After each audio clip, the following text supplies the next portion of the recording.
Untuk mengelabui polisi, tersangka sengaja menanam ganja dengan cara tumpang sari di sela-sela tanaman kopi di lereng Gunung Dempo dengan akses yang hanya bisa ditempuh dengan berjalan kaki selama 3 jam perjalanan.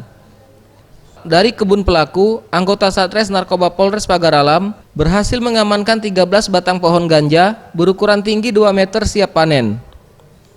Kapolres Pagar Alam AKBP Trisaksono Puspo Aji mengatakan, penemuan ladang ganja ini merupakan hasil dari pengembangan kasus sebelumnya, di mana pihaknya mengamankan 5 ABG yang menjadi pemuja daun setan tersebut.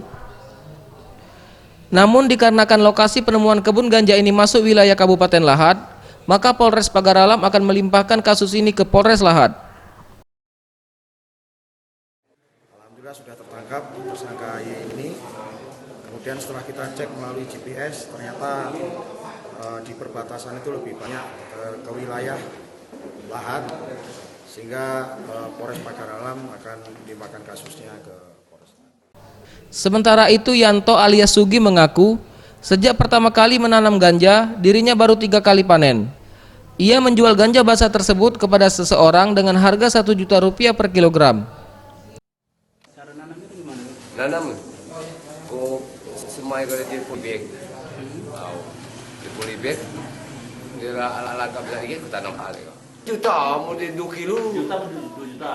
Amu dia 2 kilo 2 juta, basah. Basah.